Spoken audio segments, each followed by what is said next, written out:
everybody, it's Romania Black, and no big deal, it's just the final episode of Season 2 of Jujutsu Kaisen. It is finally upon us, and I can finally wear my Choso cosplay, and I can finally get this wig out of here.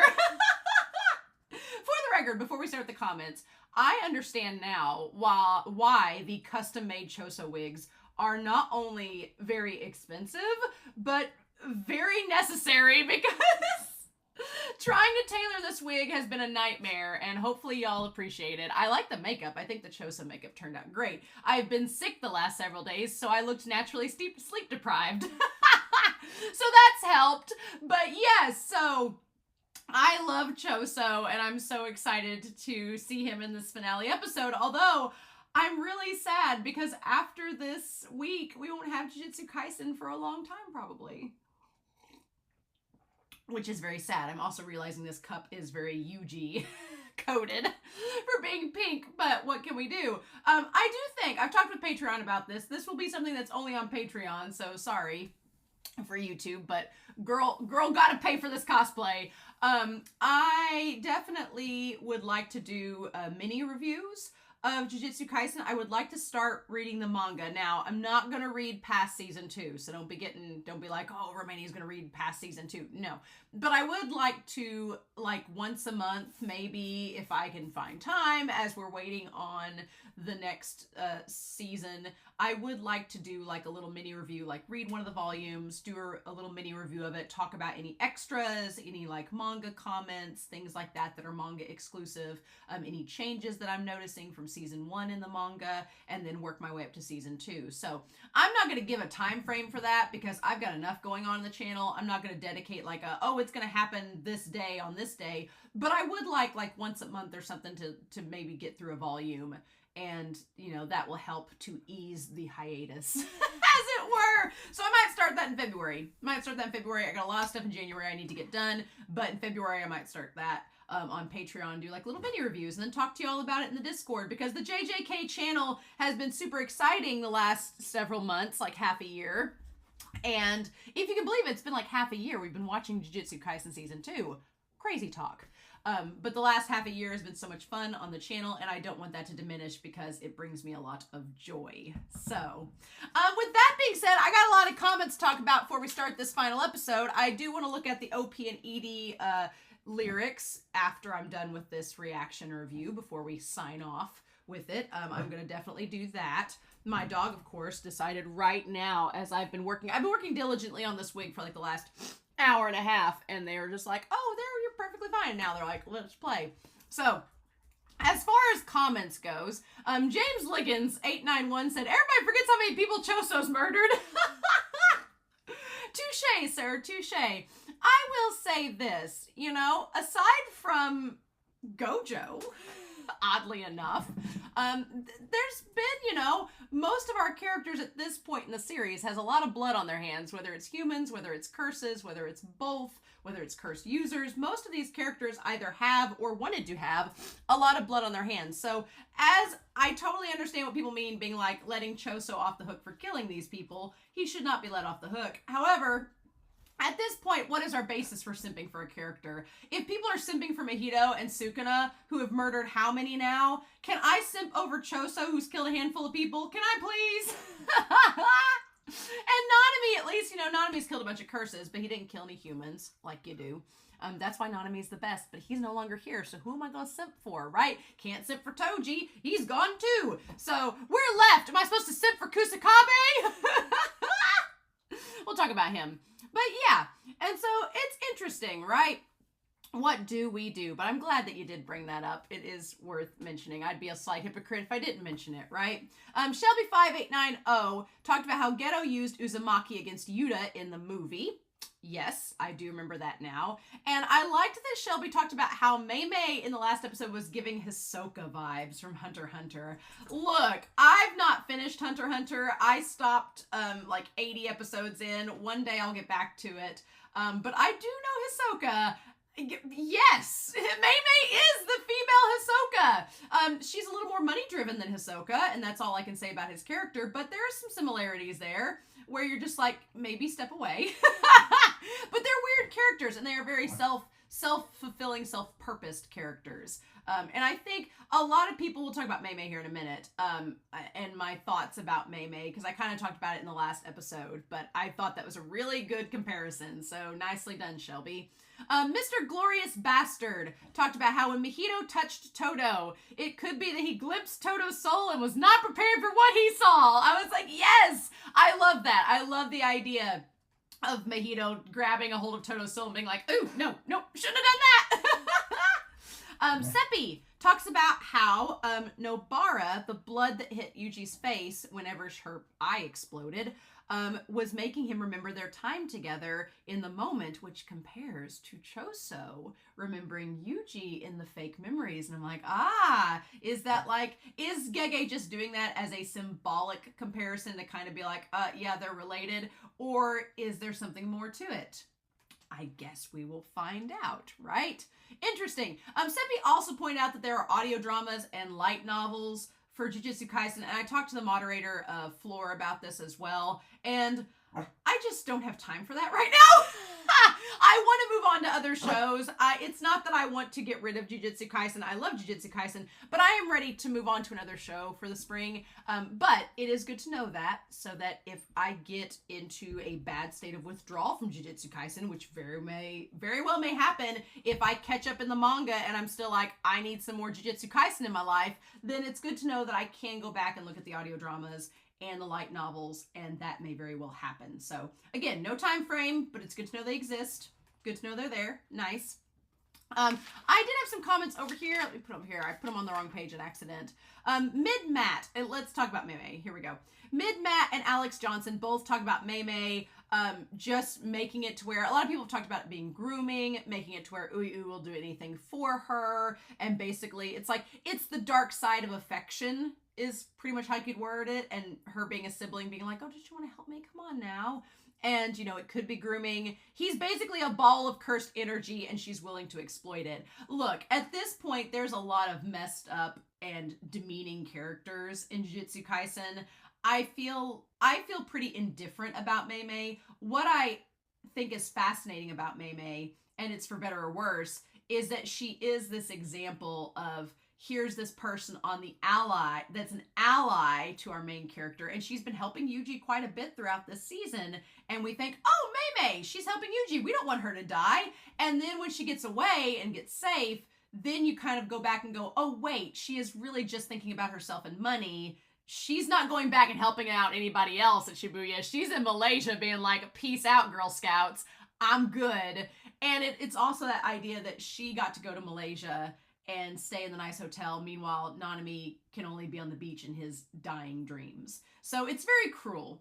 And Gege is doing it intentionally and showing us that Mei Mei can be this hot, beautiful, powerful character, but all jujutsu sorcerers are crazy to an extent, and this is her crazy.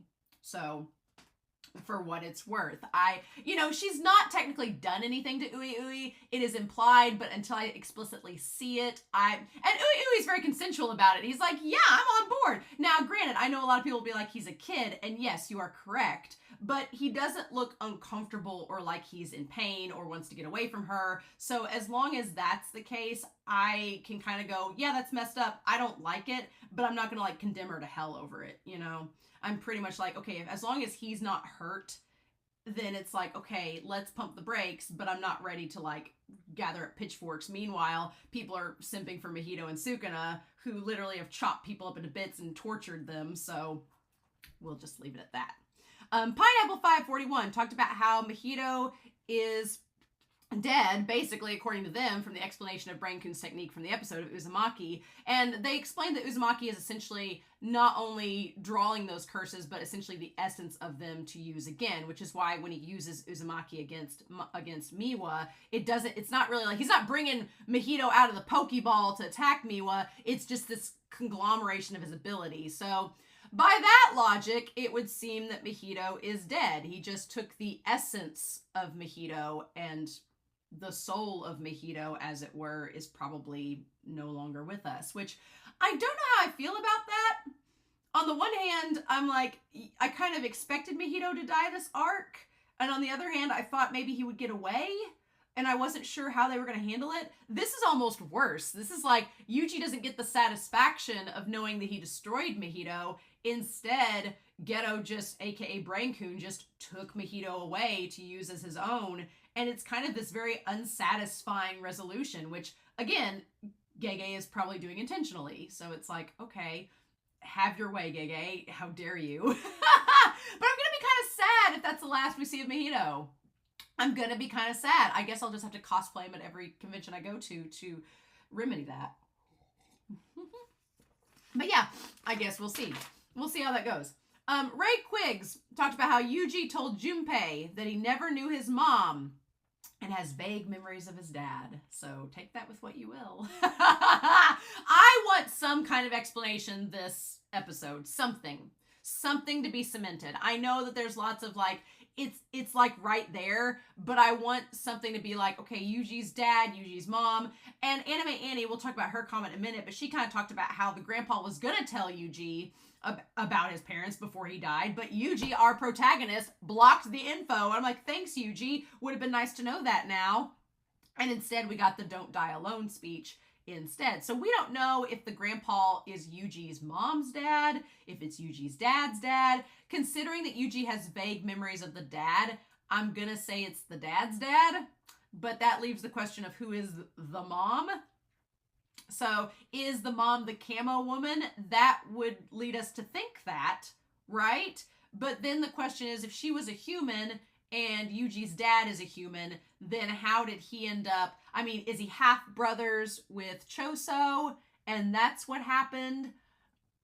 Is that the deal, that he's basically half brothers with Choso because they have the same mom and they're not full brothers?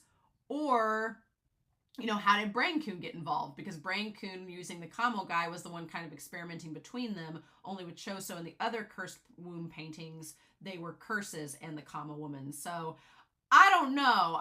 I still am like, I don't know. Did Brain-kun, like, how was he messing with that pregnancy? I don't know. Because now I'm almost sure now that the Kamo woman is going to end up being Yuji's mom.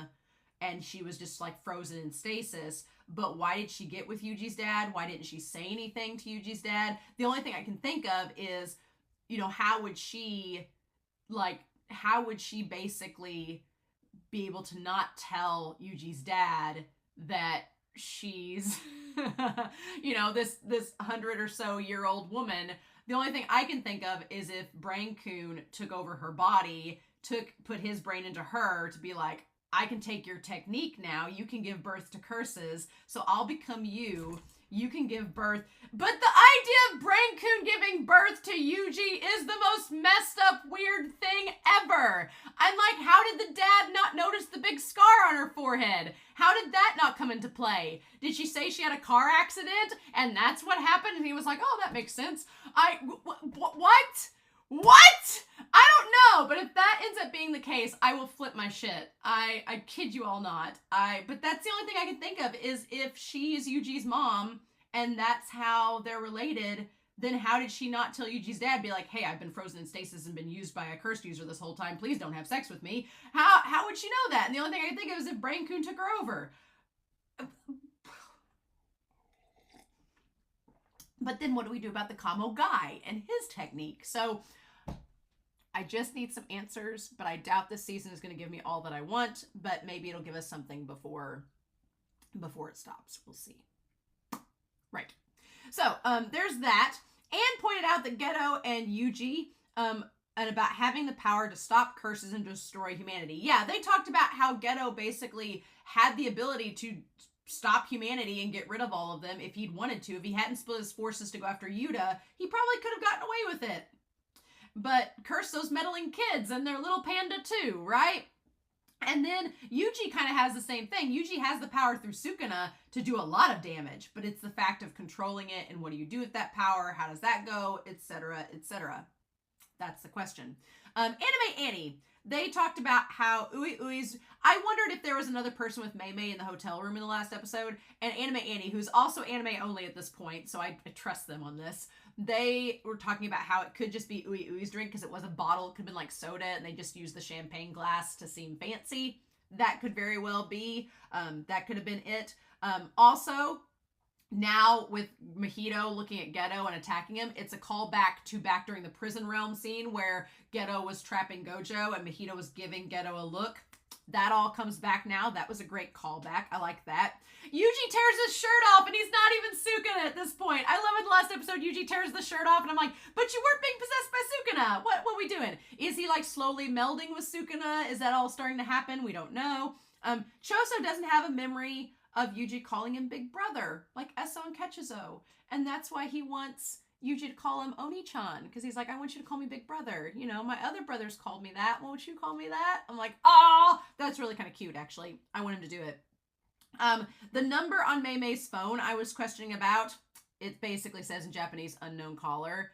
How dare. However, I'm not great with geography, and Anime Annie was pointing out that Malaysia is only an hour behind Japan, which is a lot less than I thought. So whoever she's on the phone with, it was someone that it was in the morning for them. So they are on the western side of the country, either in Europe or the US or South America. So do with that what you will. Whoever she was talking to is not in Japan. So maybe we'll find out. Maybe we won't. Someone west. And then the grandpa, we talked about that. Again, my Mei Mei and Nanami crack pairing.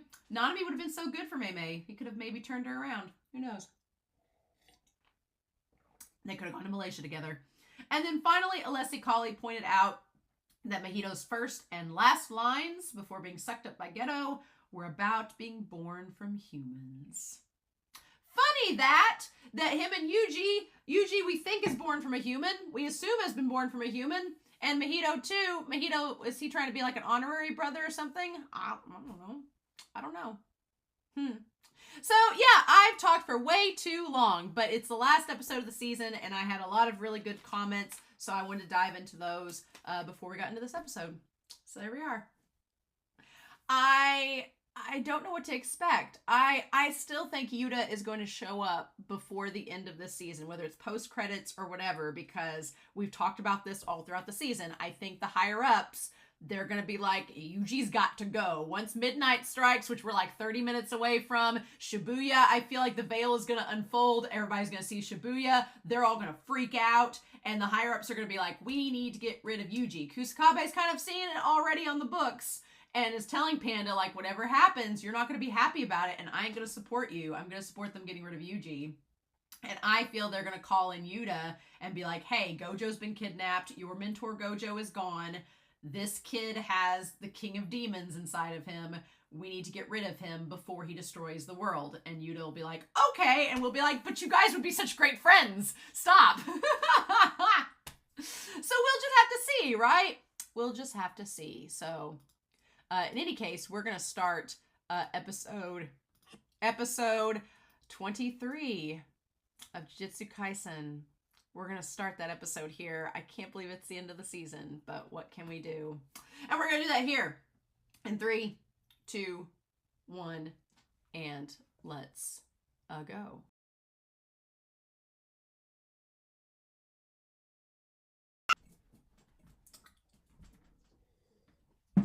It's fine. It's fine. It's fine. I've just got to wait till 2025 to see the next episode. It's fine. It's not fine because... Oh, damn it! Ah! Wow! This season does the polar opposite of the last season. The last season ends, and you're like, oh, well... That's interesting. We've resolved that matter. Yeah, there's some funky stuff happening below the surface, but no worries about that. We'll cross that bridge when we get to it. Ha ha ha. And it's like last season ends with this sense of finality, with this resolution. They defeated Ketchuzo and Eso, and yeah, there was Choso, and Geto was making weird plans, and Mahito was there, but you were just like, oh, it's fine. It's fine. We'll just wait. It's okay. And then, then the movie happens and you're like, oh, well, here's this character Yuta, and there's more about Geto and Gojo's past, and who knew, and oh, how interesting, and I want to see more about that in the new season. It kind of got you psyched up for it.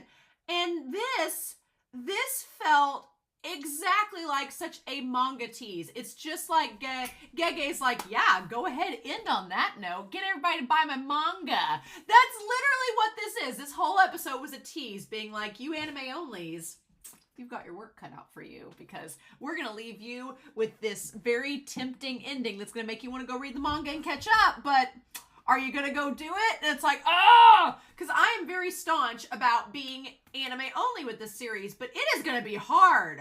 It is going to be, it's going to be difficult. It is going to test me, quite frankly, to have to wait for this season, for season 3 to come out.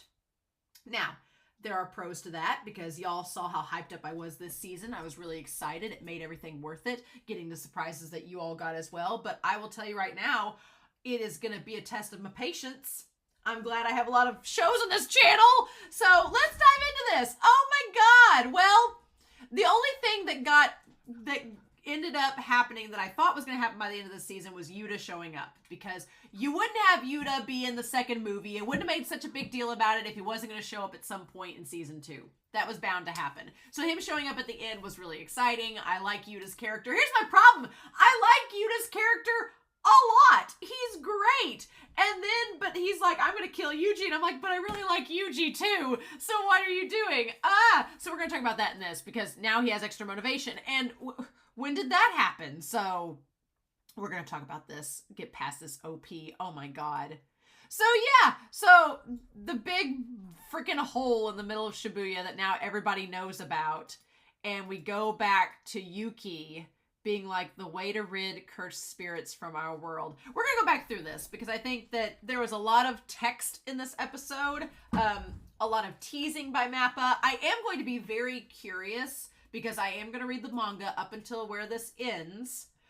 So I am going to be very curious to see how exactly the manga depicts this episode and what is different, because I know all of the talks about Mappa's production team and about production costs, and that they, you know what this felt like? This, oh my God, it felt like 2 different anime for 2 very different reasons. Content-wise, it felt like Berserk, which I'm very excited that I am watching around the same time as this. Content-wise, it felt like Berserk for a number of reasons, which we'll have a Berserk spoiler section from what I know from the anime, because I've finished the anime at this point of Berserk. I've not gotten into the manga yet. It's sitting over here daunting, waiting on me. But I will talk about the 1997 anime with this as well. But we can go ahead and talk about production-wise. It reminds me a lot of Neon Genesis Evangelion episodes 25 and 26, production-wise. And you may be asking yourself, what do you mean by that? And if you've ever watched the original Neon Genesis, not the rebuilds, but the original anime for Neon Genesis, towards the end of the series, we were talking about it when I was watching it at the time. So what I mean by it's similar to Neon Genesis episodes 25 and 26 is, as the series was rounding down, they were kind of running out of time to produce it. And there's a lot more to it than that. I'm just simplifying extremely. But basically, the style of the episodes, it ends up working with Neon Genesis, because at this point in the series, it's kind of batshit crazy and chaotic. So it going this experimental, using still footage and doing all this random, like, it looks like a ransom note somebody's created out of just cutting up pieces of a magazine. It ends up working for Neon Genesis, because the style matches everything going on. But, and my wig is like crumbling, but like my sanity. But in this case, I don't know if that's intentionally the case. I think they just ran out of time, and the production team was like, here we go, let's just get this episode out there. So I'm sure a lot of people complained about this episode. I'm sure a lot of people are not happy with it. I'm not exactly happy with just the random still shots of places. On the one hand, it adds a very anxiety-ridden feel to it. You feel very anxious watching it. You're like, oh, this is kind of terrifying. But on the other hand, I'm like, I really want to see what the manga looks like now in comparison. And I think it's going to look a little different. But I could be wrong. Who knows? We'll find out when I do the manga reviews. So, but yeah. So let's go through this. We'll talk about Berserk here later, because I was just like, well, this is interesting. Gege taking lots of inspiration here. But, So we have Yuki saying the way to rid cursed spirits from the world. I talked to Geto all these years before about the method and what to pursue. She's like, remember that? You're in his body. So there's that. So the way to rid cursed spirits. We had this back in the flashback with Yuki and Geto. And she's like, regardless of which method is pursued, it means advancing humanity to the next stage. So it is going to involve advancing humanity. Either way, humanity is going to have to adapt or it's going to be destroyed, whichever method ends up being used, right? I don't know how to feel about Yuki's pants. I like her shirt in this. It has more detail, but her pants look like maternity pants. If you know what I'm talking about, it's kind of weird. She also looks like an Elite Four Pokemon gym leader, which I do like a lot. And I like that Yuji's just like, who the hell? And she's like, I need to buy time for LaRue to act. My thing is, we had a bunch of stuff set up in this episode that went nowhere. And I was like, wait, what are you talking about? Why, what?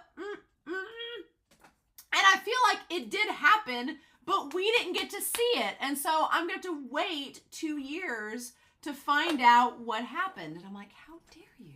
So here was the setup. And I'm going to put this down because I feel like I'm going to have to come back to this video 2 years from now and be like, okay, what was the setup? So the setup was that Yuki was distracting Brain-kun because LaRue, who was the cursed user that had the heart nipples, that was voiced by Aizen's voice actor, that was one of the cursed users that was with Ghetto's crew originally, that LaRue was going to act, and we don't know if that came to fruition. And then we know that Urahime had something planned that we don't know either. So we don't know what came of those two strategies. I'm assuming that maybe there's like a huge chunk of time that is just skipped over towards the end. And I know why they've done it. They've done it to like make us go, wait, what happened? And then come and find out through season 3, right? But she's like, I'm waiting for LaRue to act, so she's trying to buy time. And she's like, humanity's next stage is freeing itself from cursed energy. So, according to Yuki, she says that they need to free from cursed energy. Now, I would have to go back and think to myself, how did we think that she said that was going to happen? Because the options were to either eliminate the non-sorcerers, which is what Ghetto had decided he wanted to do. The monkeys had to go. Or it was to eliminate the curses, which is kind of what the Jujutsu sorcerers are doing. Or it was to make everyone a sorcerer, which she kind of talks about a little bit is why that's not going to work, right? She's like, we need to free ourselves from cursed energy and just nobody's a sorcerer. And I like that Ghetto is like, no, we need to have more cursed energy and use it. So she's saying that we need to basically eliminate the need for cursed energy. We need to go to a new renewable resource. We need to go solar powering, basically. She's like, we need to get away from the cursed energy. Where meanwhile, Brain-kun is like, no, get rid of cursed energy. That's not what we want to do. We want to optimize and master cursed energy. Why would we want to get rid of this resource? We need to become better sorcerers, basically. We need a world where there are only like elite sorcerers that can handle the cursed energy, which is interesting. It's a very interesting way of looking at it. And she's kind of like, that's not what Ghetto said. And I like that she looks over to Yuji like, do you know what he's talking about? And Yuji's like, I don't understand it either. There are a few moments, I'm assuming this is how it looks in the manga, but it is a little like construction Paper Mario-y, but it's fine. It's kind of funny. And he's like, I thought you gave up on your plan 12 years ago when Toji died. Which is interesting that he remembers everything that Geto remembers, right? From that conversation, because he's accessed Geto's memories. People have been talking about, like, is Brain-kun going to become more and more influenced by Geto? I don't know how I feel about that. Some people were like, oh, well, Brain-kun and Gojo could be in a relationship. I'm like, no, I'm not for that at all. I don't like the idea of somebody, like, inhabiting the brain of a former lover and, like, pseudo becoming Gojo's ship. No, I'd rather have Gojo alone the rest of his life than trying to forge a relationship with Brain-kun under the guise that it's Geto. No. And I don't think that Brain-kun's going to be in Geto's body forever. I think eventually he will find something more useful and we'll try to go to that body instead. It's just that Geto is extremely useful to him at the moment, so why would he leave, right? So he says that she was wanting to free from the use of cursed energy, and she had been using Toji as a model. She's like, well, Toji doesn't have any cursed energy, but he was hella strong. He was able to survive in this world quite handedly and didn't need cursed energy. So maybe we need more Tojis, which I'm not saying no to more Tojis. I'm like, Yugi, go on, girl. What's your plan? Tell us more. And he's like, didn't you abandon that? And she's like, well, I was talking to Geto back then, not you. I love that, where she's like, I wasn't talking to you. And then I love that we go from Geto's eyes to her eyes, and then the brain, the stitching of the Brain-kun. She's like, whatever. She's like, I know that you're not Geto because this is clearly not Geto's plan, but whatever. She's like, I went back to my original idea. Besides, there's a big problem with your optimization plan. She's like, have you considered? And so then we get the one guy, the black guy from Jujutsu Kaisen, the movie. There are extremely few sorcerers and cursed spirits emerging in other countries compared to Japan. I never thought about that. I was like, oh.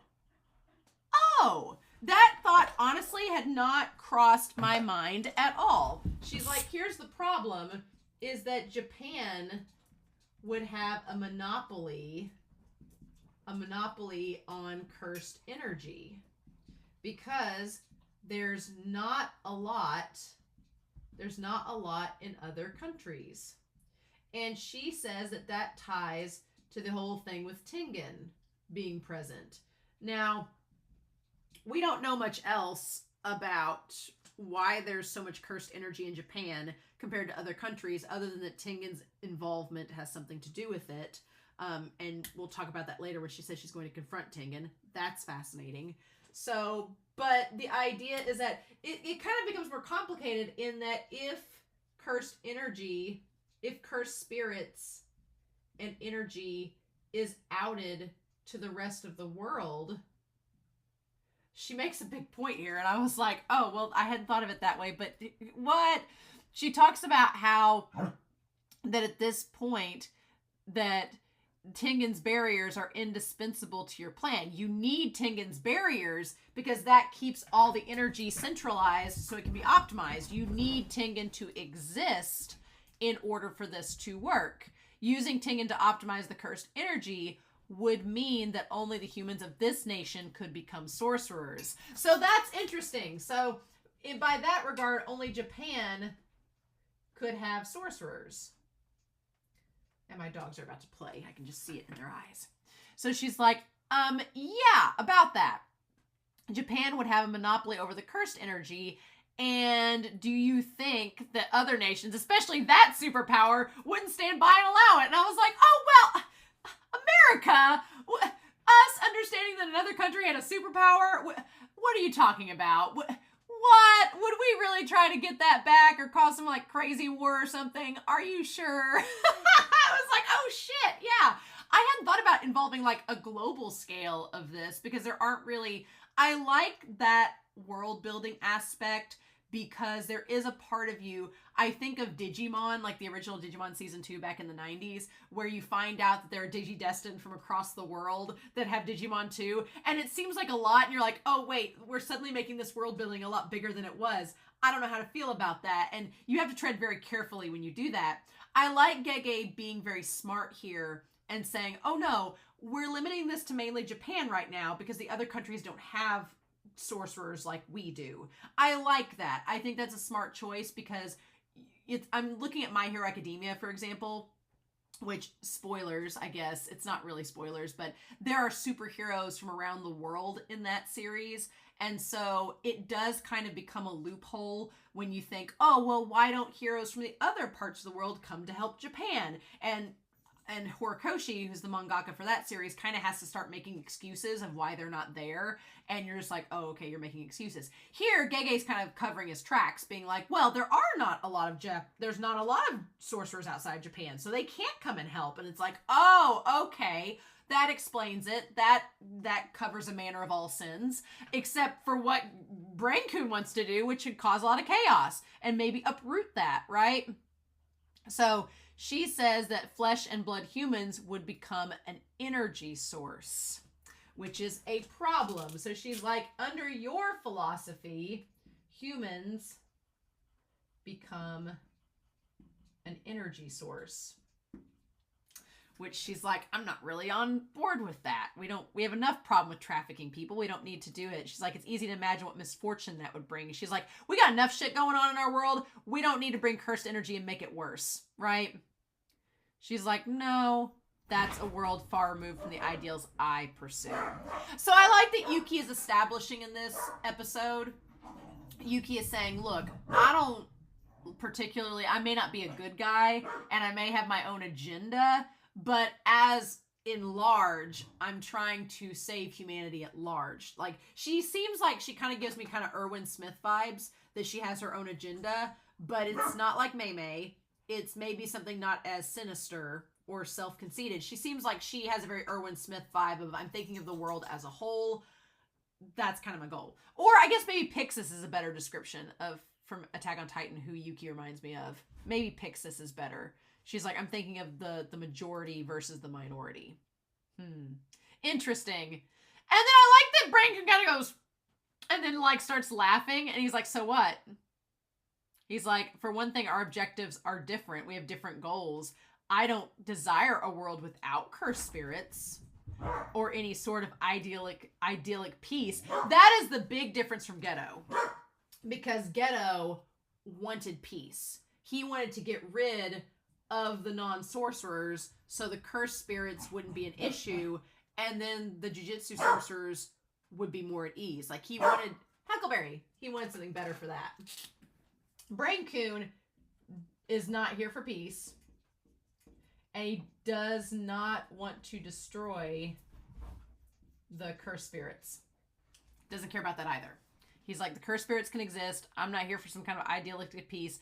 Non-sorcerers, sorcerers, cursed spirits, they're all possibilities for the shape of cursed energy that is mankind. So there's something interesting here. And of course, we like zoom up on Yuji as we talk about the possibilities, right? We zoom in on Yuji, how interestingly that we do that. So for Brain-kun, it's the idea that curses and then non-sorcerers and sorcerers, they are all possibilities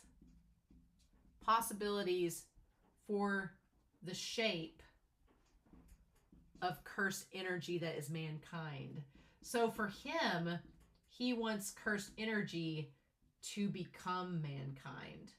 He wants basically everyone to have the potential to become a jujutsu sorcerer, and for cursed energy, basically, he wants humanity to evolve alongside cursed energy. And it's kind of talking about that one option of making everyone a sorcerer that she was like, that's not, ideal. Evolution, you can't force evolution. It takes time. And if you try to force it, it will end badly. Well, Brain-kun seems to be wanting to do that. He wants to force evolution. He's like, let's just make cursed energy go crazy, tell everybody about it, make it a worldwide thing, and advance humanity to the point where they can live alongside curses. And if things go to hell, well, we tried. So it's like, wait, what? No. So what's interesting is that it's like, obviously the idea of eliminating all cursed energy seems like a pipe dream, seems really idealistic. And it seems kind of like, it's sort of like saying, we're going to sterilize this house and make it completely free of germs. but that is hardly possible. And then if a germ gets in, it would be devastating, right? Which is kind of, the problem with that whole plan. Brain Coon is like, oh, well, we'll just unleash all the viruses and humanity will just have to adapt and evolve. And sure, millions will die in the process, but what a better world we'll make out of that, right? And that's essentially what he's going for. And it's like, oh, well, on the one hand, yes, the ones that survive will maybe be better off. We don't know. But you can't predict that. And what about the ones that don't make it and die from it? What do we do with that? So that's terrifying. And then he's like, yes, it shouldn't be anywhere. That shouldn't be anywhere near the full extent. I tried to give rise to other possibilities for mankind on my own. And we immediately cut to Choso. Like, Choso's the first person we see. So it's like by him experimenting with the curse womb paintings, with curses mixing with humans, he was trying to give rise and be like a Frankenstein and create this new version of humanity. But he said they were failures. Now, is Yuji the non-failure? I don't know. And I love him like clenching his fist there and drawing it out, but that didn't work out. Everything I created myself was limited by the bounds of my own potential. So I do like this moment of Brain Coon kind of humbling himself and Brain Coon kind of saying, like, I could only do so much because of my own limitations. Like, whatever body I was inhabiting, that's what I was limited to. And so I couldn't do anything more beyond that. So everything that I've done with my science and my experiments have only been limited to what I myself could do. So let's just let all the viruses go. Let's just let all the cursed energy flow. And maybe something beyond myself will advance humanity where I was not able to. It's kind of what he's suggesting. And it's like, well, yes, you could do that. The answer is glimmering darkly within chaos. Yes. And so he's like, do you understand? What I should have created was chaos that went beyond my own control. That is a dangerous, dangerous thing. That his whole thing is, I'm going to run out of room on Whiteboard Coon, is that he wants a chaos that is beyond Brain Coon's control. Which is fascinating to me because a lot of times with characters like Brain Coon, they're obsessed with control. They want to be like the control of their experiments. They want to be a master of everything. They want to be the omniscient person. But that doesn't seem to be the case with Brain Coon. He wants to evolve humanity and advance it. That's his agenda. But he is willing to let things get and spiral out of control, which is terrifying in so many ways. And I'm like, oh, okay. That's terrifying, right? Right? I don't know what to think about that. And so then he said, what I should have created, yes, was chaos that went beyond my own control. And then he's like, I've already finished extracting the technique. So we find out that what he was wanting to do this entire time was wait until Mojito bloomed from his chrysalis, till he became a butterfly, until Yuji basically helped him get to that point, and then extract him for himself and be able to use the technique at its maximum capacity. Well, that sucks, because that means Mojito's probably dead. And it's like, oh no. And Yuji's like, great, I'm so excited that I helped do that. But not really. So then Yuki's like, wait, what about that cursed spirit Mojito? Didn't you battle him? The one with the technique that lets him interfere with souls? And Yuji's like, yeah, he absorbed him. And she's like, seriously? What? And then that's when Geto activates the idol transfiguration. Now, on the one hand, super glad that everyone didn't just turn into transfigured curses at that moment, because that's what I thought was going to happen. Glad that wasn't the case. But I also like the little motif of the idol transfiguration is a cicada. It's literally like the little cicada or the moth chrysalis that Mojito burst out of. That's what the pattern looks like. That's terrifying. And Yuki's like, well, son of a bitch. And so then it's like, what do we do? And she's like, this is not Tengen's barrier. No, it's the remote activation of a curse technique. And then it just sucks that Geto's like, oh, thanks, Yuji. I really wouldn't have been able to get the most out of Mahito's technique if you hadn't fought with him. But thanks to that. Now, I like the caveat with Brain-kun using Geto's power that once they're absorbed, they can't develop anymore. They pretty much are done at that point. They can't develop anymore. Their evolution ceases. That's good to know. It's good to know that power doesn't get any more devastating than it already is. It just sucks because it's kind of like at the maximum and it's as powerful as it's going to be. So that sucks. And I hate that he like thanks Yuji for it. And Yuji's like, oh my god, I did not intend for this. I'm also glad that Brain-kun did not get Jogo as well. Holy shit. Sukuna, thanks for taking out Jogo, because for Jogo's sake, I would not wanted him to be sucked up by this. No. Thank God Dagon's gone. Thank God Jogo and Hanami are gone. I'm like, it sounds like Brain-kun was just going to suck them all up. That's terrifying. So I guess the silver lining is that did not get to be the case, right? And then she's like, what did you do? And he's like, I activated this idle transfiguration on 2 types of non-sorcerers I marked ahead of time. Geto planned this whole thing out. Brain-kun had this all, like, he's been planning this revenge since the 80s. Like, he's been planning this all out so dedicated and so seriously. It's kind of insane. So, basically, we understand now that there were 2 people marked, 2 types of people marked, right? That were non-sorcerers that he marked ahead of time. So nobody that we know, except for Fushiguro's sister, is directly impacted. She's just like, son of a bitch, what are we doing? And Yuji's sitting there with his abs out. I hate that Megumi's sister is one of them. I hate that. I'm like, does that mean is she going to become a curse? Or is she going to be one that is going to be controlled by Brain-kun? Like, what the fudge? I don't want that.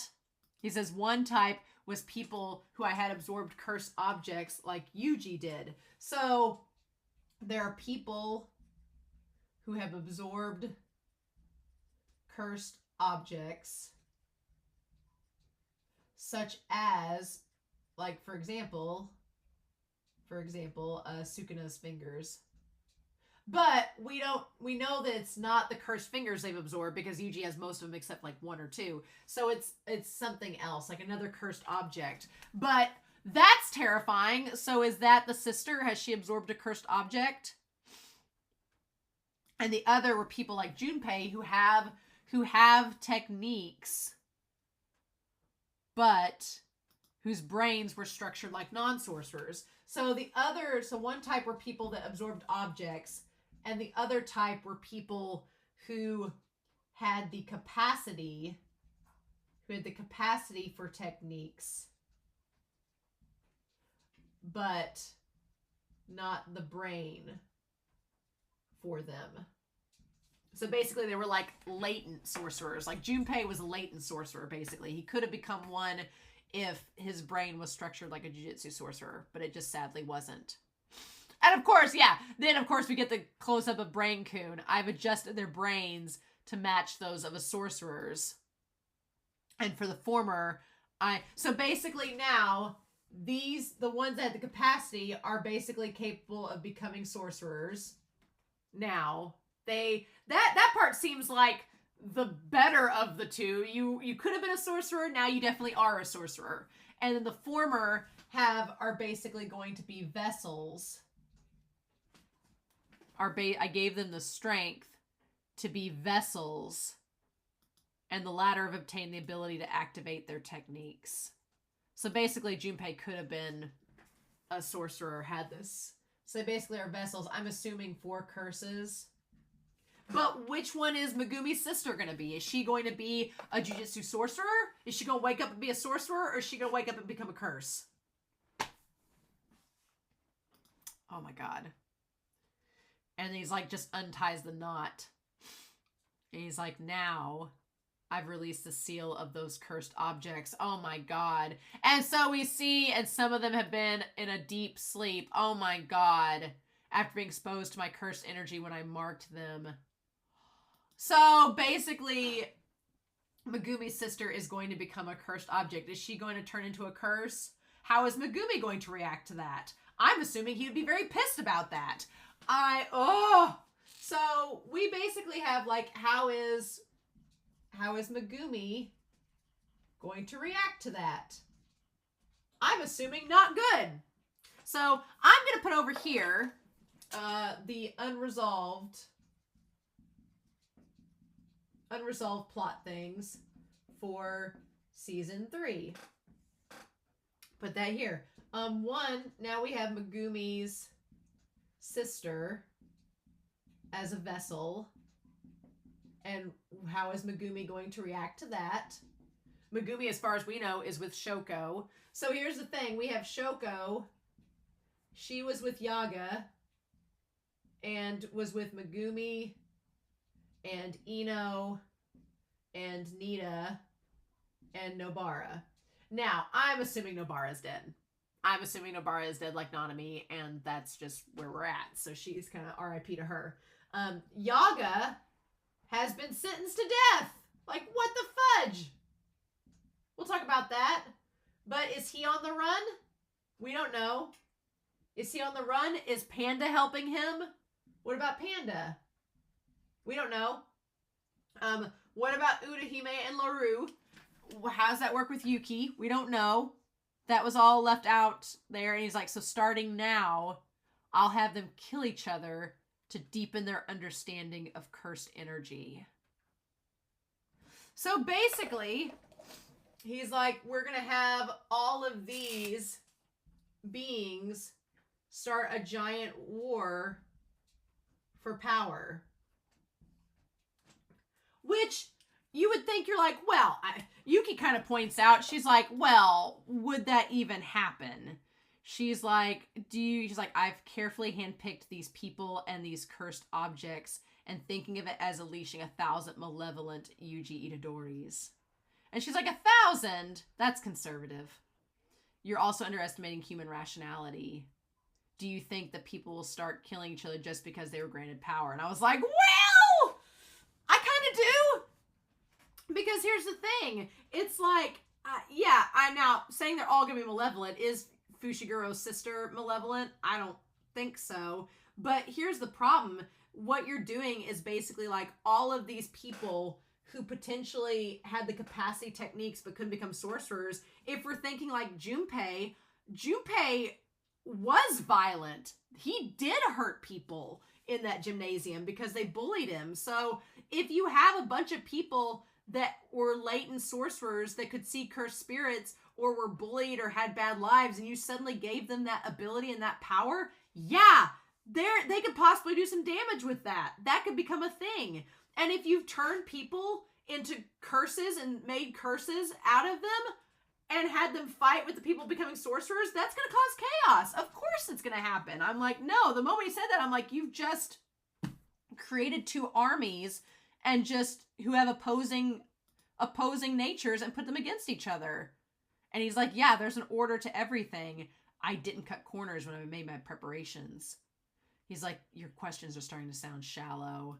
She's like, what? So yeah, no, Geto knows human nature. Brain-kun knows human nature enough to know that, yeah, I've created these two types of people. We just watched an entire season of sorcerers fighting curses. You think that now that I've introduced a whole slew of them into the world that they're not going to fight? You think? So yeah, that's insane. What do we do about this? Because we just went from this world of Jujutsu Kaisen having only like 20 to 30 curse, Jujutsu sorcerers to having potentially 1,000. What do we do about that? Right? What are we going to do with that? And then she's like, okay, he's making me mad. Let's beat him up together. And Yuji's like, I don't know what to do about this. He's like, well, I can't move. So, and that's when, imagine that. I almost felt like Sukuna was responsible for releasing Yuji and them in this moment, but that was not the case. Instead, Urahime struggled, which is interesting. And I like Brain-kun looks down at Urahime like, what's wrong? Why are you struggling? And Urahime is like, I regenerated my body, but this is poison. And Choso's like, my blood got mixed with yours through piercing blood. Of course it's poison. I love it. I love that Choso's like, look, what do we do? So Choso was near Yuji when all this went down. And then Momo says we're not getting cover from Mai-chan. And they might still have more allies over there. Okay. And so Yuki says my ally is protecting Aoi, the girl with the gun, and that suit. Okay. So the girl with the gun is Mai, and Aoi, Yuki's ally, so let me get this right. Yuki's ally was watching out for Todo and Mai. And the guy, and that suit's not Kusakabe. So who's the suit? Is it Kusakabe? Is it? Or is it Nita? They don't belong here. Okay, I guess it's Nita, maybe. The suit is interesting. I'm guessing it's Nita. Meanwhile, we have Panda and Kamo, who are together. And Kamo can adjust his body heat, right? Because he has blood ability. And then poor Kusakabe. Kusakabe's like, I'm just done. Kusakabe's like, I'm over it. So I'm like, what's Kusakabe doing? Kusakabe almost seems to accept death. But do we think that he's going to die? I don't know. Don't know about any of this. Oh, and that suit is Miwa. Never mind. Took me a second. It was Miwa. So who is Yuki's ally that was watching over them? We don't know. Maybe we'll find out season 3. And then Geto's like, Brain-kun says the cursed objects I distributed are what's left of the sorcerers I've been secretly making pacts with for 1,000 years. So the cursed objects are just old sorcerers who he made pacts with, and they became objects. I forged my path with more than just sorcerers, though. Oh my god. Though my pacts with those were annulled when I obtained this body. Interesting! So, my pacts with the ones I made before were annulled when I obtained Geto's body. Interesting. So, then what? And then they're like, yes, this is the world of the future. Oh my god. So when he was telling Gojo, he was like, look, Gojo, when this world opens back up and I get you out of this prison realm, it's going to be completely different. It's going to look exactly how I want to, and there's going to be curses roaming everywhere, and Jujutsu sorcerers and everything, and it's going to be like the Jujutsu sorcerers ruling the world, and humanity will have evolved. This is what's going to be like when you come out of that box. Oh my god. So I'm assuming all of the curses that rise up out of this, like, cool world-esque portal are basically the ones he forged pacts with before. This is what I'm talking about, like Berserk. Okay, we're gonna have a little Berserk spoiler time here for a hot second. So if you've not seen Berserk, just ignore whenever this ends. But in Berserk, basically a character betrays and sacrifices all of his friends, and this demon portal of hell opens up, and it kind of looks like this. So that's the long and short of it, but it's just like all hell breaks loose on Earth, and the demons coincide with humanity, and now as the anime ends, it's like, what do we do in this world where these two things are combined? That's kind of how it seems like with Jujutsu Kaisen. So obviously Gege has taken some inspiration from Miura. I don't know if this was written around the time Miura died, and Gege's like, I'll honor him by doing this. I don't know. But it seems like we're not far off there. So, end of Berserk spoilers. But yeah, terrifying. I do like the way that Yuki looks there. She looks really good in that moment. Like, damn it. And then Kusakabe's like, I hate this. Why is this happening? Nope. I'm just going to close my eyes and pretend it's not real. And then, yeah, all of these curses rise up from the ground like they've been unleashed. And what do we do? Like, and Choso's like, okay, But then Yuji's gone. He's not by Choso's side anymore. And he's like, oh, see you later, Yuji Itadori. Oh, I hate that. I hate that he has the prison realm with Gojo in his hand. I hate it. Because then, of course, Yuji's like, give me back Gojo. And he's like, nope. It almost looks like he's kissing the little prison realm. It looks like Geto's like kissing it, right? Or he's holding it up and he says, I have high expectations for you. Are you listening, Sukuna? Oh my god. It's starting once again. The world of Heian, the golden age of Jujutsu. Oh my god, and the eye alongside Geto's. It's so creepy. Oh, I hate it. Oh my god. I hate it because it's Brain-kun using Geto's body. I hate that so much. I'm like, no. And also the fact that Gojo can see all of this, presumably. Oh my god. No.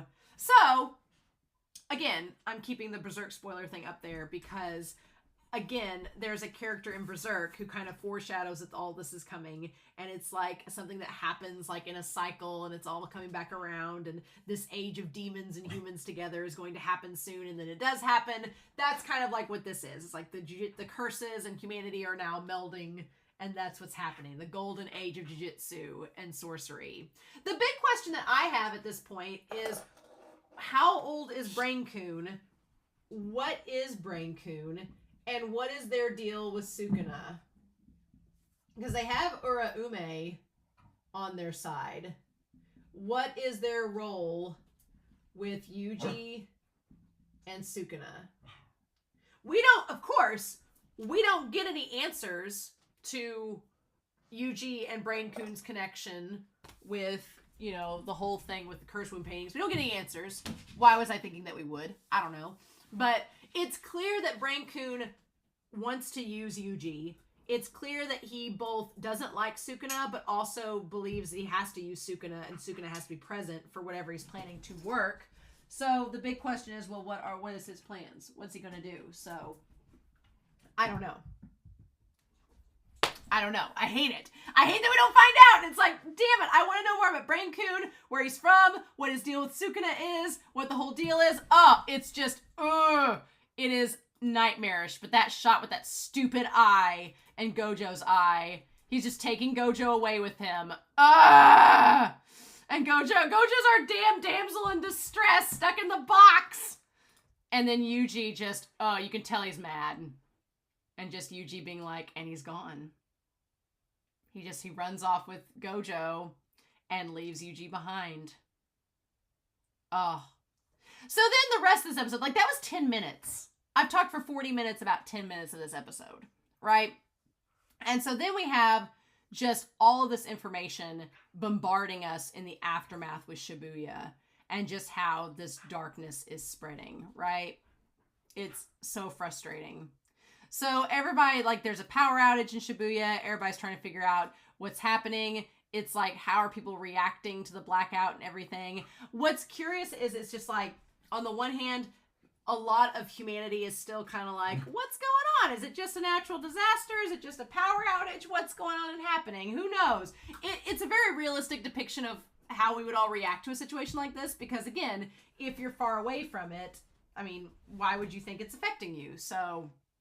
And then, of course, we see these people get eaten and killed, and that part gave me, like, Devilman Crybaby vibes a lot, right?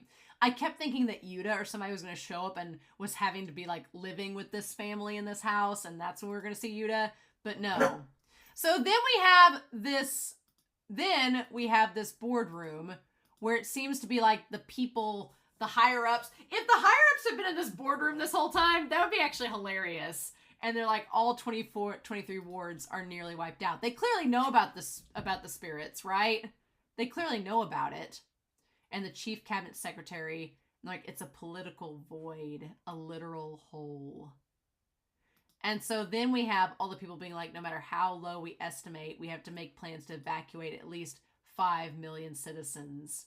And so then we're looking at, I'm assuming the Jujutsu, like all of the secretaries, kind of like Ichiji and Nita and them, they're in the suits plotting on how to evacuate everybody, right? love hotels, campgrounds, ghost towns, anywhere they can go to, wherever there's an infrastructure, right? There's no point in announcing anything because we don't know the cause. And then, of course, we see, like, humanity. We see the old couple, and then we see the new couple with the baby, showing how, like, how humanity has been this entire time. And now it's about to be completely uprooted by what Brain Coon is doing, right? Just showing how the world is now and how it's all about to change, right? The number of cursed spirits unleashed is no less than 10 million. Do you want to enact an evacuation for the entire city and make it an uninhabited zone? What about our announcement about cursed spirits? Who's making it? Less who and more how to make it. Yeah, we can't get a hold of the deputy secretary. No, we can't. So they're like, I haven't heard anything from his secretary either. So, like, people are dead. We don't know what to do. How do we announce? What should we do? How do we talk about the cursed spirits? The upper brass will figure it out. We have to establish contact with each ministry. Yeah, so it's just like the big wigs and everybody behind the scenes are trying to be like, do we tell the world that cursed energy exists? We can't really avoid talking about it. It's not really going to work. So what do we do with this? And what is the impact going to be? And who's going to make that call? Like, it's all spiraling behind the scenes. Meanwhile, everybody on the real world and the surface are like, oh, about the price of yen and it dropping. Like, that's so weird. What's happening with all this? Why can't they get power? Like, humanity just is going on unaware of what's happening. And being like, oh, well, it's good for exports, right? And they're like, move the prime minister to Osaka.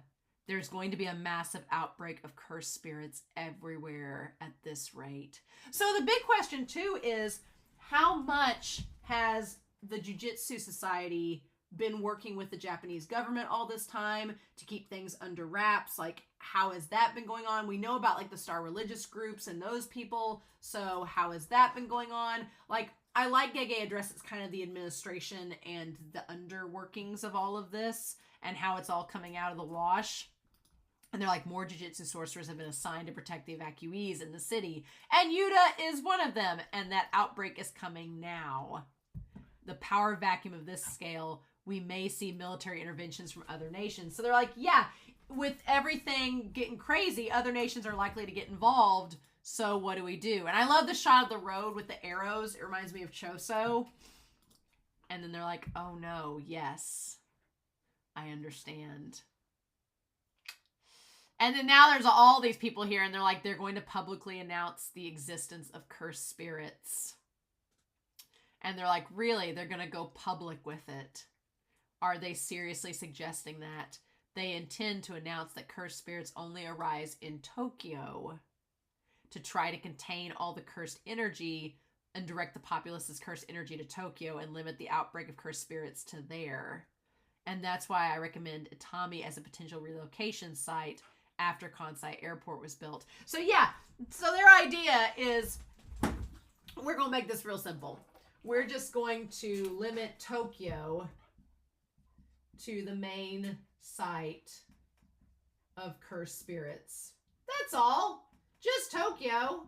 That's all. Just this giant major city. And I guess try to evacuate everybody out of there and make that. I'm like, is that going to be the site of our battles for season 3?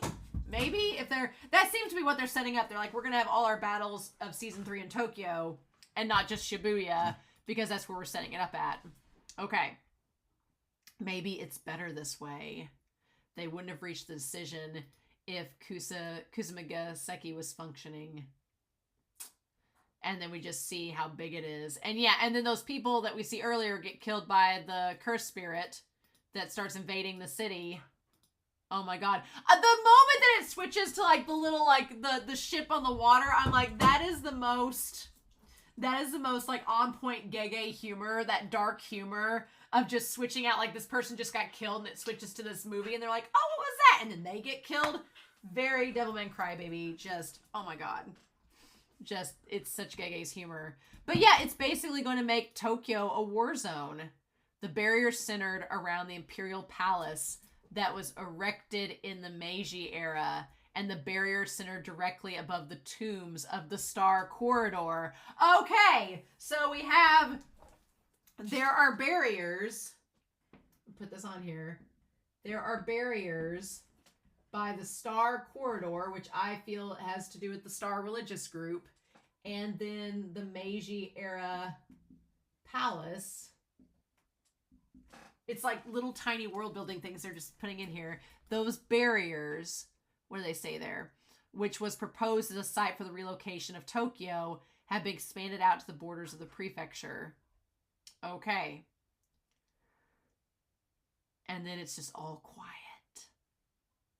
And that's when we get the grocery. The whole grocery store scene with the little girl was terrifying and weird. And it almost didn't feel like Jujutsu Kaisen anymore. It felt just like a horror manga. And I was like, this is getting like creepy. Like Devilman Crybaby, super creepy. What are we doing? And of course, the little girl gets lured out. And that's when we meet Yuta. And we see Yuta again. I missed Yuta. I love him so much. And him being so cheerful. And of course, Rika's still with him. And Rika's going crazy, killing all the spirits. And Yuta's like, now Rika, you're being a little bit much now. But what's terrifying about that is that with Yuta showing us how strong Rika is and how powerful Yuta is going to make our anxiety rise, because now Yuta's been charged with killing Yuji. So it's like, no, oh no. So yes, Yuta has been charged with killing Yuji. He's going to be Yuji's executioner. Now, do I think that he's going to kill Yuji? No. I don't think Yuta's going to kill Yuji. No, Yuji's our main protagonist. And I don't think Yuji's going to kill Yuta. I don't think either. I want them to become friends. I want them to become friendos. And I think it's going to happen. It's just a matter of how and when, and what are we going to suffer through before that happens. Because yeah, I love the idea of when he like covers her face so she can't see what Rika has done. That part was really, really good. And then, so anyway, we go back, like, yeah. Basically, Rika takes a note from Gojo's playbook and kills that cursed spirit just like Hanami was killed. So then we have Yuki saying, I'm sorry, I hesitated. I thought I should sit back and watch and give him room to work since the situation had progressed so far. So, with Yuki, the question is, who is him? She wanted to sit back and let him work. But is she talking about Gojo? Is she talking about Yuji, about Geto? Who's she talking about? And she's like, have you realized yet? I'm not really on your side. I feel like she's talking to Yuji here because she says, I'm not really on your side. And Yuji, I feel like she's talking to him. And we see the cursed spirit that she has. She's like, I'm just a humble beauty who wants to eradicate cursed spirits from the world. Yeah, a humble beauty that just wants to get rid of cursed spirits. Okay. So that would make her not on Yuji's side if he's part cursed spirit, right? It might not be much of an apology, but my allies and I will take responsibility for delivering the kids who were there. Well, so she says, my allies and I will take responsibility for delivering the kids who were there. She's talking about Kyoto. She's talking about Momo and Miwa and Kamo and them. She's saying it's our responsibility that we took them there. So we'll take responsibility for delivering there so they can show up and help. But what else does she say? And then she says, it's high time I confronted Tengen too. So she's talking about going to Tengen, which is interesting because back in the flashback arc, Yuki went to where Tengen was and Gojo and Geto were there. And it seems like when she dropped Geto off at Tengen, she didn't stick around. So I'm like, what is she going to do with Tengen? How is this going to work, right? What can she do with Tengen? Is her destroying Tengen going to, how is that going to affect everything? And yeah, and then he comes back to her with all this cursed energy, right? And it has all this energy absorbed. Interesting. She's like, what will you do? Is there anything reflected in her eyes that we see? Anything at all? I feel like she's talking to Yuji, like telling him, what are you going to do now? She's like, here's what I'm going to do. What about you? Is she talking to Yuji in that moment? Who's she talking to? This show doesn't tell us. It just chooses to not give us any of that explanation. So then, of course, we have Yuta going up to the higher-ups. I like Yuta having this attitude with the higher-ups. It kind of reminds me of Gojo. Yuta's learning from his master. And I like that Yuta kind of has the same mindset as Gojo, where he's like, I'm really freaking strong. I guess you want me to go do things for you, but I'm not doing them because you tell me to. I love this, where he's like, I'm not just killing him because you gave me the order. He's like, let's just get to the point. You understand that now you understand I'll obey your orders, right? And he's like, no amount of killing cursed spirits will prove anything. I like that they try to talk down to Yuta, but I'm like, at this point, Yuta's basically like one of the strongest sorcerers outside of Gojo. So Yuta kind of, interestingly enough, is taking the mantle from Gojo, since we haven't seen Megumi and what he's up to. And he's like, then forge a pact or whatever you need to. It doesn't matter that he's one of Gojo Sensei's students. He's like, he cut off Inumaki-kun's arms in Shibuya. I'm like, wait a minute. When did that happen? When did that happen? What? I will kill Yuji Itadori. I'm like, wait. When did that happen? What?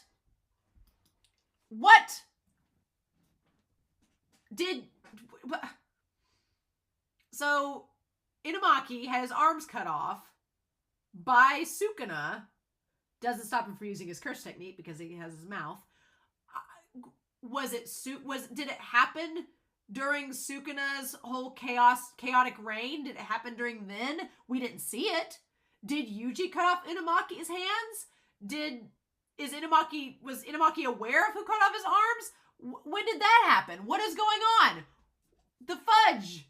Why would you tell us secrets, show? And so then they sent out this notice saying, surprise, bitch, Ghetto's alive, but we all know that, but we know it's not Ghetto. So I'm like, what the fudge? Why? And so then, too, they say, the thing about Gojo and Yaga amazes me. Now, Gojo I'm not surprised by, because the higher-ups hate Gojo, and they don't like him. They don't like that he had basically a hold on their testicles this entire time. So the first chance they get to place any blame on Gojo, they're just like, yes, he's an accomplice, and he's been expelled from the Jujutsu Society, and in addition, any attempt to free him will be deemed a crime. He's literally the only guy that could save your ass, and you're gonna suddenly condemn him? The fudge.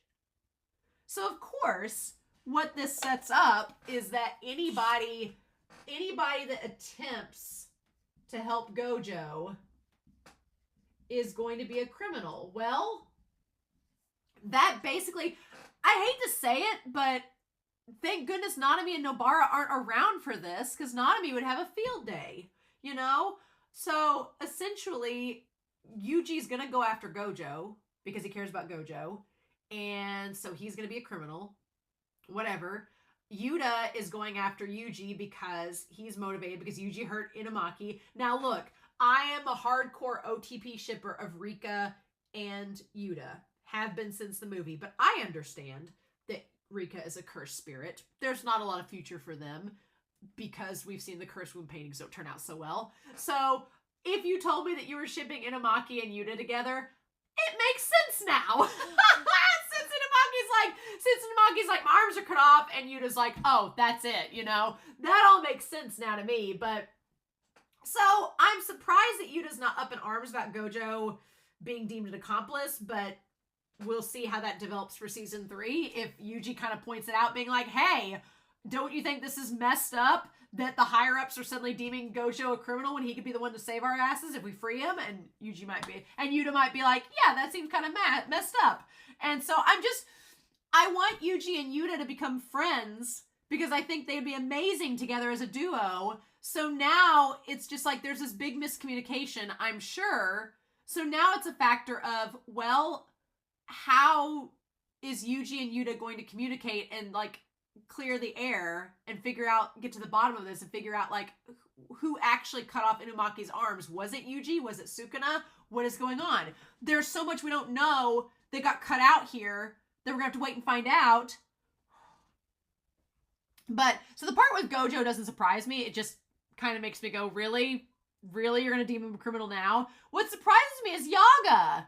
Like, they basically said that Yaga, what did they say here? The way that they phrased it, Masamichi Yaga is sentenced to death for inciting Gojo, Satoru, and Suguro Geto, causing the Shibuya incident. I'm like, because Yaga encouraged their gay romance, he's getting punished for it? Are you joking? I'm going to have to add Yaga to the Board of Gay Yearning and just be like, do I just make the Board of Gay Yearning a shrine for the next 2 years until we come back to it? Or do I might have to just tear it down and create a new Board of Gay Yearning for season 3. I think I might just have to do that. It's just going to have to happen. We're just have to create a new board. It's just going to have to happen. Oh my God. I'm just like, why Yaga? What's he going to do? Is Panda going to run off with all this? My thing too is, did Kusakabe anticipate that this was going to happen? Because he said, whatever judgment they make, I'm going to be against you. So did he kind of suspect that Yaga would get thrown under the bus as well? And he knows that Yaga created Panda. So of course Panda's going to be on Yaga's side. So he's going to be like, yeah, I don't know what to tell you. We'll talk about this here in just a second. And then the suspension on Yuji's death sentence is revoked and his execution shall be carried out promptly. And of course, then we have the special grade sorcerer Yuta Okotsu shall be appointed as his executioner. Right, because Yuta's like one of the only special grades left. So, yeah. And that's basically it. Oh my God. And then we just have this massive hole of Shibuya. And then we cut to Yuji like walking in the middle of the night. Now he gets to this point in the road and stops halfway and puts the light up. And as daylight's coming up, we see him and he's in all black. And he puts his hands together. He puts his hands together like Choso would do an attack. And I thought like he was greeting Choso or doing something. But we know hands are akin to curse techniques and jujutsu techniques. So he brings the hands up. But it's not Sukuna there. It's Yuji. And he's bringing him up like he's summoning something. And pulls his hands out. Like, and for a second, it's like he does both. Like, you think this is like Choso, but then this means like it's going to be like Boogie Woogie and like he's going to swap places with Todo. And he has the scar now on his face. He also has a scar on his cheek, on his mouth. And then he opens his eyes and he has like he has a black hoodie on now with the red strings, right? And then he claps his hands. And then there's this rumbling. And I'm waiting for the little monsters to come up. And then there are these two curses. Like, these cursed spirits come up out of the water. Gate closed, Shibuya incident. How dare this show? How dare it? How dare it? Leave me with all these questions. Leave me with all these questions. Now I gotta read the manga. Dang it. Not past this point, but I gotta catch up with the manga and see if there's any other clues that maybe have been left out of the manga that will help me along the way, along my journey. So, I have no room, as you see. But basically, so, Yaga and maybe Panda and Yuji and Choso, where they go, they seem like they might be outside the law. And I don't know about Panda. Maybe he is still part of them. What about Megumi? What about him? What about Kusakabe and the others? What about Choso? What about Choso after all this? Did Yuji and Choso were off together? Yuji doesn't have his... What I love color-wise is that Yuji, his red is gone. It's just all black, right? It's just an all-black outfit, which kind of seems like ghetto a little bit. And then Yuta's in an all-white outfit, right? So that's funny because Yuta's supposed to be, it's like funeral garb. He's like a shroud basically, and he's an executioner. I feel like that's all like foreshadowing. Yuta with the white coat, and now he's Yuji's executioner in the white funeral garb seems very appropriate. Also, you have black and white, Yuji and Yuta. But I don't see Yuji and Yuta as like final enemies and rivals. I feel like they'll work together at some point, but we just don't know why. And Gojo being kicked out of Jujutsu Society, Gojo don't give a shit. I'm sure Gojo, if he gets out of that prison realm, is like, oh, you mean I don't have to deal with you all anymore? Thanks. Glad to hear it. Awesome. Cool. I honestly, which is hilarious, because if you think about it, that kind of makes Gojo like Toji, in a way, right? You had Toji, who was kicked out of the Zenin clan and kind of went rogue and did his own thing. You now have Gojo, who's been kicked out of Jujutsu Society as a whole, that might end up, if he gets outside the prison realm, going and doing his own thing. Lots of possibilities with that, but how they're going to get Gojo out of the prison realm, no idea. Not a clue, not a thought in my noggin. That's going to be the big thing. What we have to focus on in season 3 is, what do we do Choso? Yuta is going after Yuji now. How do we handle that? Nobara's dead. Nanami's dead. So many of them are dead. Megumi, what is Megumi going to do? Because Megumi respects Yuta. So now Megumi is going to be caught in this in-between of, I respect Yuta a lot, but I also care for Yuji. But my sister's also now possibly a vessel for a cursed spirit. So what do I do with that? I'm concerned for Yuji, I'm concerned for Megumi, I'm concerned for Panda, I'm concerned for Choso. I don't even know what the hell Brain Kun is going to be doing, like just hanging out, like just playing Rubik's Cube with Gojo. I don't know. But we have to wait until damn season 3. So, anyway, before we get on, I was told to go look at the lyrics of the ED and the OP for this. I want to look at the ED lyrics first because they're shorter. The ED is Give It Back by Cho Shu-ni. The full version's not that long for the ED. It's basically saying, please give it back. And where's the English? I want to get to the English version. It says, I woke up suddenly by shedding warm tears. What happened to the rest of the dream I longed for? Where is it? I miss it. Yeah, just being like, don't you miss the good times? Don't you miss the good old times from season 1? Those are gone and now we're in hell. Hope you're happy. Please give it back. When will I feel relieved? Going against the waves that come and go. Yeah, just like everything's just tossing and turning like a tide now. I push against my half-asleep face on the white pillow. The more I wish for the same dream, the more I wake up. Yeah, there's like no going back now, right? Please give it back. Nothing can replace it. I can't remember your smell. I'm swept away by the waves. I'm going to catch the rest of my dream, so please wait for me. I felt too much kindness to be alone all of a sudden. Oh my God! Yuji, and then I'm not alone. I want to believe. Give it a shot in the faint light that was just born. I saw hope. My heart is burning. Hold my hand so I don't get lost, so I can keep walking on the path I chose from tomorrow again. This all seems like it's from Yuji's perspective, and it's this idea that he can't go back to the way things were, and that it's all like everything is spiraling and it's no longer, you can't go back to the past, it's over. He's now got to keep walking down this path that he chose, and he doesn't want to be alone, but I don't know. I hate the idea of Yuji being alone at this point because he's always had someone with him, but he seemed okay at the end of this season. He seemed fine, but that almost makes me feel worse that he's fine being alone. That almost makes me feel sadder. And I don't know. Why did he go out to the road and summon the spirits? I don't want Yuji to be alone. I want him to at least be with Choso or somebody. Somebody! Then we have You Are My Special, which I love You Are My Special so much. It's great. So I was told through the comments, which I was like, really? Why'd y'all spoil me? That these are from the perspective of a villain, but we'll see his perspective. Let's dance on the brink of the precipice. Tokyo's frontline, city of excitement in the midst of struggling at the brink of the end. Show me even your impolite side. I'm like, I feel like you could take this OP and put it in a lot of people's perspective, but is this a Geto and Gojo ship song? Being like, I love you, baby, let's keep singing. No matter how foolish or out of place it may seem, every gesture, every move sets my heart on fire. Once we start running, it's uncontrollable. That could be about anybody in this series, right? Won't you make things chaotic and devour everything to the fullest?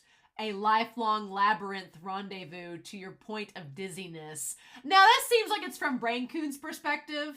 Seems like it's from Ghetto's perspective about Gojo in the spinning world of ambiguities. No, don't be so calm. A lifelong labyrinth rendezvous, no matter what anyone says. We are special, and you are my special. Ooh. At the edge of the sumo ring, let's endure Tokyo's vicinity in the great commotion. Again, we're making Tokyo the center of all this madness, right? From here on, media outlets full of spite and blood are running wild. Calmness and detachment are forbidden. So yeah, everybody's getting involved. The media's going crazy. Tokyo's the center of all this. It's getting chaotic. Get lost in me. How long will you keep telling yourself the only words that defend yourself? Get lost in me. I won't allow regrets about the way I live.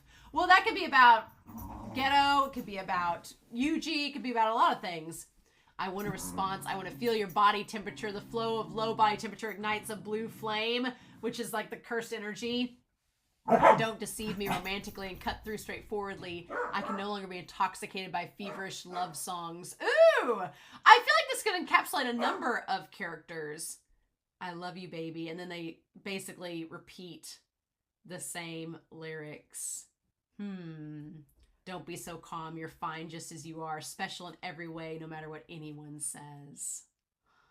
Oh, what's kind of creepy about this is it almost feels like it's Brain Coon telling Yuji, being like, don't worry, you're special. Like, you're special just the way you are. I don't know. It feels like, and it kind of goes along with the mentality of this world Brain Coon is doing, because I'm releasing all this chaotic energy. I want you to be happy being a cursed spirit. Be happy being a jujutsu sorcerer. Be happy who you are. Like, you're meant for this world. You're special. And we are special because we have all this energy and we are elevated. Interesting. Yeah. And it's just like, we're going to cause this big chaotic commotion and see what happens. Interesting indeed. Huh. Yeah, I don't know what to make of that. Oh my god! So, yeah, those lyrics are great. I'm sure everybody has their own interpretation of it. You could do a lot with these lyrics, honestly, and I think that's kind of the point, but... Oh, y'all. I think that's what I'm going to do. I can't keep the Board of Gay Yearning monopolized by Jujutsu Kaisen for the next 2 years. I may decide to use Conspiracy Board Samba for something else. So I will sadly have to take the Board of Gay Yearning down, but you'd better bitch and best believe that come by the time season 3 is ready, I will have an upgraded version of the Board of Gay Yearning. Upgraded for season 3. Gojo has been taken away by Ghetto. It's like Bowser stealing Princess Peach. And then Yuji's like Mario, and it's like, I'm sorry, but your sensei is in another castle. And the question is, is Yuji going to team up with Yuta or not? I can't see Yuta killing Yuji, no way. And I can't see Yuji killing Yuta. I think there's too much potential there. Of course, Gege can do whatever they want. We've seen that happen. But I feel like Yuta and Yuji are going to come to blows, and that's going to be epic as hell and ridiculous. But I think Yuji is going to have to find a way to convince Yuta that, one, he didn't cut off Inumaki's arms. There was something else going on. Or if he did, it was Sukuna and there was something else going on. Or if he did cut off Inumaki's arms, which, the fudge, that there was some reason behind it. But I don't know.